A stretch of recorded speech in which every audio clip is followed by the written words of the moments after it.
Hello everyone. नया topic start कर रहे हैं पाल वंश। तो यहाँ से एक नया टॉपिक है पाल वंश, वो करेंगे। ठीक है। तो पाल वंश की स्थापना कब हुई है? 750 से लगभग 770 ईस्वी में, और इनकी स्थापना गोपाल ने की थी। ठीक है। धर्मपाल का एक खलीमपुर एक लेख है। इसके अनुसार बंगाल में अव्यवस्था हो गई थी। ठीक है, जिसे मत्स्य न्याय कहते हैं। मत्स्य माने मछली। तो एक बड़ी मछली होती थी जो छोटी मछली को खा जाती थी, जिससे क्योटिक सिचुएशन हो गया, केओस हो गया इस जगह पे। तो यहाँ पे प्रजा ने गोपाल को अपना राजा चुना। ठीक है। और पाल वंश के शासक बौद्ध धर्म के अनुयायी थे, और गोपाल ने बिहार में इन्होंने ओदंतपुरी विहार का निर्माण करवाया था। और इसका श्रेय बहुत लोग धर्मपाल को भी देते हैं। धर्मपाल 770 से 810 में धर्मपाल का पीरियड आया। गोपाल के पुत्र थे धर्मपाल, और ये बहुत पाल वंश को सफलता के नए आयाम दिए इन्होंने।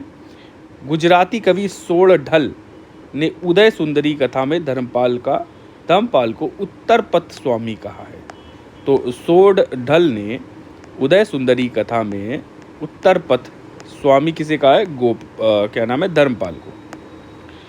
धर्मपाल प्रतिहार शासक जो वत्सराज था तथा राष्ट्रकूट शासक ध्रुव प्रथम ने हराया। तो देखो, तो प्रतिहार शासक धर्मपाल को प्रतिहार शासक ने हराया जो वत्सराज था, तथा राष्ट्रकूट शासक ध्रुव प्रथम ने हराया। तो इनको दो लोगों ने हराया, एक तो वत्सराज ने और दूसरा इनको हराया इन्होंने। एक तो वत्सराज ने हराया, दूसरा ध्रुव ने हराया इनको। ठीक है, धर्मपाल। विक्रमशील महाविद्यालय की स्थापना इन्होंने की है, बहुत इंपॉर्टेंट। तथा सोमपुरी में मठों का निर्माण भी इन्होंने करवाया। एक इनके पीरियड में एक विद्वान रहते थे जिनका नाम था हरिभद्र, याद रखिएगा आप। और हरिभद्र ने अष्टसहिस्त्र का प्रज्ञा पारमिता नामक बौद्ध ग्रंथ की रचना की है। तो हरिभद्र जो पाल डायनेस्टी में थे, उन्होंने अष्टसहस्त्र का प्रज्ञा पारमिता बौद्ध ग्रंथ की रचना की। आगे देखते हैं। धर्मपाल जी के ने कन्नौज पर अधिकार कर लिया था, और यहाँ एक दरबार का भी आयोजन किया कन्नौज में, जिसमें वत्सराज भी आया था। हालांकि वत्सराज से लड़ाई वड़ाई हुई थी। धर्मपाल ने विक्रमशील और परमेश्वर, तो विक्रमशील यूनिवर्सिटी बनाई, तो इन्होंने उपाधि भी ली थी विक्रमशील की और परमेश्वर की। इन्होंने एक निर्वाण नारायण की भी उपाधि ली, और राष्ट्रयचाधिपति की भी उपाधि ली। निर्वाण नारायण, विक्रमशील, परमेश्वर, ये सब इन्होंने ली थी धर्मपाल ने। ठीक है, जो विक्रमशील यूनिवर्सिटी बनाए थे। धर्मपाल के अलावा ये जो गोविंद चंद्र थे, ठीक है, ये गढ़वाल शासक थे, और कलाचूरी के लक्ष्मीकर्ण, इन लोगों ने भी राज्य त्रयाधिपति की उपाधि ली थी।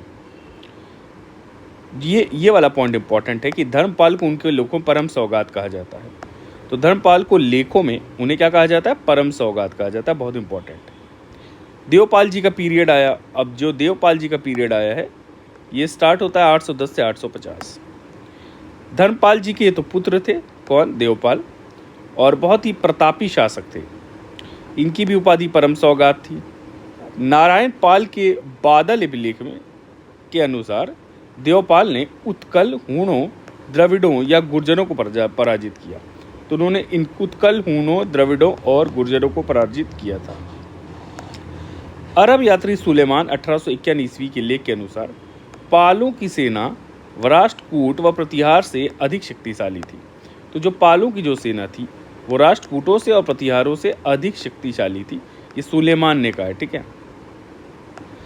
देवपाल ने नालंदा ताम्रपत्र के अनुसार मलाया के, मलय है ना, मलय आर्किपेलागो है जहाँ ग्रुप ऑफ आइलैंड्स होते हैं, मलाया, यहाँ के शैलेंद्र वंशी राजा बालपुत्र देव की प्रार्थना पर नालंदा के बौद्ध विहार को 5 गांव दिए। तो जो नालंदा के बौद्ध विहार थे 5 गांव, किसके कहने पे?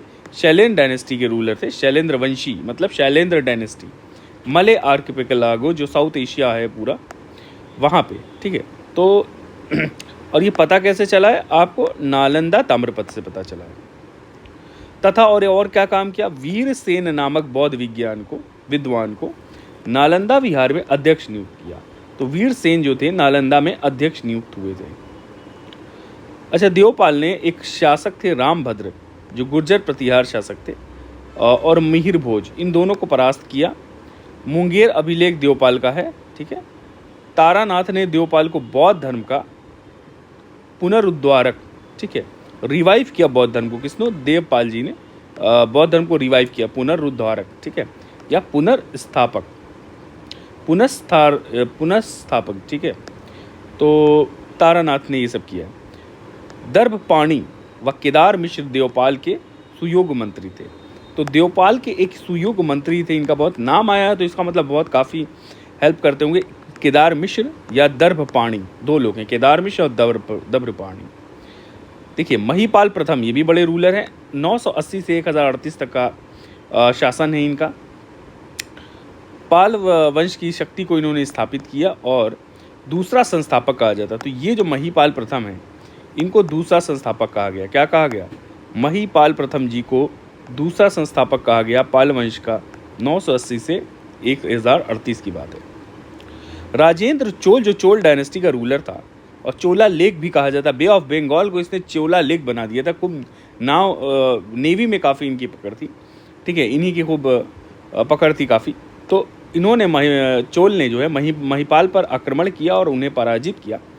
महिपाल ने दीपंकर श्रीज्ञान, जिसे अतीसा नाम से भी जाना जाता है, नामक बौद्ध भिक्षु के नेतृत्व में एक बौद्ध प्रचार मंडल तिब्बत, देखो यहाँ पे बात यह है कि तिब्बत में एक बौद्ध प्रचार मंडल भेजा, और किसको? दीपंकर श्रीज्ञान, ठीक है, जिनका नाम अतीसा भी है, इनको भेजा था बौद्ध भिक्षु के नेतृत्व में तिब्बत। और राजेंद्र चोल का यहाँ आया था, इन्होंने आक्रमण किया था। महिपाल प्रथम के बाद जो है नयपाल, 1038 से 1055 तक हैं, नयपाल आए। फिर विग्रहपाल तृतीय आए, महिपाल द्वितीय आए। तो विग्रहपाल तृतीय, महिपाल द्वितीय, महिपाल तो थे ही, और सुरपाल द्वितीय, ये लोग ने शासन किया था, ठीक है। तो आप ऑर्डर याद कर सकते हो कि क्या नाम है ये, महिपाल प्रथम के बाद विग्रहपाल तृतीय, फिर महिपाल द्वितीय, फिर क्या नाम है, सुरपाल द्वितीय। देखिए, फिर आए रामपाल 1077। तो देखो, ये 1038 से 77 के बीच में ये 3 रूलर आए थे, ठीक है। अब ये 1070 से 1130, काफ़ी लंबा कार्यकाल इनका भी रहा है, लगभग 50-53 साल का रामपाल जी का रहा है, ठीक है। तो काफ़ी लंबा कार्यकाल है। ये अंतिम, याद रखिएगा, रामपाल जी अंतिम महत्वपूर्ण शासक थे, और रामपाल विग्रहपाल तृतीय का पुत्र था। तो जो रामपाल हैं वो किसके पुत्र थे? विग्रहपाल तृतीय के पुत्र थे रामपाल, ठीक है। संध्याकर नंदी द्वारा रचित रामपाल चरित, इसका वर्णन करते हैं। तो ये रामपाल चरित किसने लिखी? संध्याकर नंदी ने। रामपाल जो चरित हैं श्लेष शैली में लिखा गया है। रामपाल चरित, ये जो किताब है, श्लेष शैली में है, और इसमें राम जी की कथा के साथ पाल शासक रामपाल की भी कथा है। तो इसमें राम जी की भी क्या नाम है, कथा है, और पाल शासक की भी। किसमें? रामपाल चरित। अब देखिए, संध्याकर नंदी ने स्वयं को कली काल वाल्मीकि कहा है, और रामपाल को राम कहा है। तो रामपाल जी को राम कहा है इन्होंने, और खुद को क्या कहा है? कली काल वाल्मीकि, मतलब कलयुग का वाल्मीकि। तो कौन सा ऐसा राइटर है या लेखक है जिसने खुद को कलयुग का वाल्मीकि कहा है? ये संध्याकर नंदी। किसने कहा है? संध्याकर नंदी ने। और इसकी रचना रामपाल चरित में कैवर्त कृष्ण समुदाय के नेता भीम को पराजित करने का भी वर्णन है। ये सब सारी चीज़ें रामपाल ने गंगा नदी में डूबकर अपनी प्राण दी थी, ठीक है। लास्ट बहुत इंपॉर्टेंट रूलर थे रामपाल। मदन पाल वंश का अंतिम शासक, तो अंतिम शासक पाल वंश के मदन पाल थे, पर इससे इंपॉर्टेंट रूलर थे रामपाल, ठीक है। पर मदन पाल जो थे वो लास्ट वाले थे। पाल शासकों ने दीपंकर, अभयंकर, ज्ञानपद, रत्नव्रज, सन, तरक्षित, ये सब आदि बौद्ध विद्यालयों को क्या है, विक्रमशील विश्वविद्यालय जो धर्मपाल ने बनाई थी, उनमें संरक्षण प्रदान किया, ठीक है। तो उन बौद्ध विद्वानों का क्या संरक्षण था।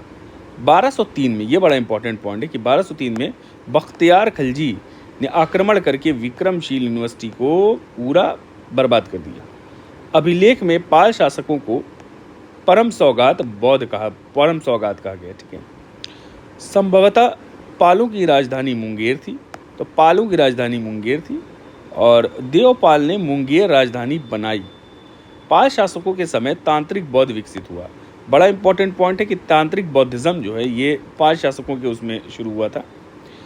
देखिए, अरब यात्री जो सुलेमान है, इसने पाल साम्राज्य को रुहुमा कहा। ठीक है, धर्मा रुहुमा, तो रुहुमा पाल साम्राज्य को कहा गया था सुलेमान द्वारा। पाल राजाओं के कार्यकाल था, उसमें वज्रयान में मंत्रपाठ के विरोध में पृथक तांत्रिक समुदाय बना। तो मंत्रपाठ का विरोध, वज्रयान भी एक सेक्ट है बुद्धिज्म का। ठीक है, तो इनके विरोध में एक संप्रदाय बना। क्या बना? तांत्रिक संप्रदाय बना, जिसको सहजयान के नाम से विख्यात हुआ। देखिए, दाय भाग का लेखक जीमूत वाहन, किसने, ये क्वेश्चन आ चुका है कई बार। तो दाय भाग का लेखक जीमूत वाहन भी पाल शासकों के दरबार में था। तो जीमूत वाहन किसके दरबार में था? पाल शासकों के दरबार में। चक्रपणि दत्त, ये बहुत चिकित्सा शास्त्री थे 11वीं शताब्दी में बंगाल के। क्या नाम है? चक्रपणि दत्त। ठीक, इन्होंने चरक संहित या पर आयुर्वेदिक दीपिका, चरक तत्व प्रदीपिका तथा सुश्रुत संहिता पर भानुमति नामक टीकाएं लिखी। तो एक टीकाएं लिखी गई हैं, भानुमति नामक टीकाएं। किस पे लिखी गई हैं? आयुर्वेद दीपिका, चरक संहित पर आयुर्वेद दीपिका और सुश्रुत संहित पर भानुमति नामक टीकाएं लिखी। तो सुश्रुत संहित पे एक बार मैं रब कर दूं, सुश्रुत संहित पर भानुमति टीका थी और चरक संहित पर आयुर्वेद दीपिका, क्या नाम है, टीका थी। देखिए, चक्रपाणि दत्त, इन्होंने चिकित्सा चक्रदत्त नामक प्रसिद्ध ग्रंथ लिखा और कई रोगों के लक्षण तथा भस्म तैयार करने के नवीन तथ्यों की जानकारी मिलती है। तो बहुत बड़े एक मेडिसिन के बारे में जानकार आदमी थे चक्रपाणि दत्त, जो पाल डायनेस्टी में थे। समझ गए? वैद्य थे, बहुत बड़े वैद्य। धीमान व वीतपाल, ये चित्रकार थे इनके समय में, धीमान वीतपाल। और देखिए, पाल वंश के समय बौद्ध विचारक ने चर्यापदों की रचना की। किसकी? चर्यापदों की। दक्षिण पूर्व एशिया, मतलब साउथ ईस्ट एशिया में पालों को व्यापारिक और सांस्कृतिक संबंध थे पालों से। और पाल और प्रतिहार शासन में विषय से नीचे की इकाई पतला थी। तो इसमें क्या है? विषय से नीचे की इकाई क्या थी? पतला थी। मोस्ट ऑफ द चीज़ें हो गई हैं। और सेन वंश, फिर इसके बाद थोड़ा सा सेन वंश है, चाहे तो मैं इसमें सेन वंश भी कर देता हूँ। ये सेन वंश क्या है? ये दक्कन के कर्नाटक क्षेत्र के थे सेन वंश। कर्नाटक, मूलतः वहाँ के रहने वाले थे, मूलतः। ठीक है, और देवपाड़ा जो प्रशस्ति है, इसमें सेन ने अपने आप को ब्रह्म क्षत्रिय कहा है और सामंत सेन इसके फाउंडर थे। विजय सेन प्रथम महत्वपूर्ण शासक विजय सेन थे। देखिए, इनका पीरियड 1095 पाल के बाद शुरू हो रहा है, चोला के बाद 1158, ठीक है, इसमें था। और उमापतिधर द्वारा रचित देवपाड़ प्रशस्ति में विजय सेन की विजयों का उल्लेख है। तो विजय सेन जो रूलर थे, बहुत इंपॉर्टेंट, इनकी विजय का उल्लेख है देवपाड़ा प्रशस्ति, याद रखिएगा आप। किसका? ये उमापतिधर। किसका? उमापतिधर। बल्लाल सेन आए 1158 से 1178, ठीक है। और इन्होंने जाति प्रथा व कुलीन प्रथा को संगठित किया था बल्लाल सेन ने, और कुलीनवाद नामक सामाजिक आंदोलन चलाया। तो कुलीनवाद नामक किसने चलाया? बल्लाल सेन ने। बल्लाल सेन ने स्मृतियों पर दान सागर की रचना की है व अद्भुत सागर नामक ग्रंथ की रचना प्रारंभ की, जो उसके पुत्र लक्ष्मण सेन ने पूरा किया। तो इनके पुत्र लक्ष्मण सेन ने एक किताब का वो पूरा किया था, क्या ना, ग्रंथ की रचना पूरा की थी, जिसका नाम था अद्भुत सागर। को तो लक्ष्मण सेन और दोनों ने मिलकर की, पर बल्लाल सेन ने सिर्फ दान सागर की। और ये कुलीनवाद नामक सामाजिक आंदोलन चलाते थे। अद्भुत सागर जो है, ये जो अद्भुत सागर है, जो बल्लाल सेन और क्या नाम है, लक्ष्मण सेन ने मिल करके पूरी की है, वो खगोल विज्ञान की पुस्तक है। तो ये जो खगोल विज्ञान, समझ रहे हो आप, ज्योग्राफी को शायद कहते हैं, ज्योग्राफी। बल्लाल सेन जो हैं, इन्होंने आचार सागर व प्रतिष्ठा सागर, कई अब आचार सागर, प्रतिष्ठा सागर, ये सब इन्होंने लिखा है। और इन्होंने गोडेश्वर उपाधि धारण की थी, गोडेश्वर, निशंक, शंकर उपाधियां धारण की। और इन्होंने क्या किया? लक्ष्मण सेन, यहाँ देखिए लक्ष्मण सेन पे अब आ गए। इन्होंने प्राचीन जो राजधानी गौड़ थी, उसके समीप एक और राजधानी लखनऊती की स्थापना की थी। तो लक्ष्मण सेन ने किसकी स्थापना की थी? लखनऊती की स्थापना की थी, लखनऊती की स्थापना की थी। और 1202 में देखिए बख्तियार खिलजी जो आया ना, जिसने क्या नाम है विक्रमशील यूनिवर्सिटी को डिस्ट्रॉय कर दिया पूरा, ठीक है। और उसने भी क्या किया इसी ने कि लखनऊती को भी अपना अधिकार में ले लिया। तो बख्तियार खिलजी ने लखनऊती को भी अख्तियार में ले लिया। और ये देखिए विक्रमशील यूनिवर्सिटी किसने बनाई थी? क्या है?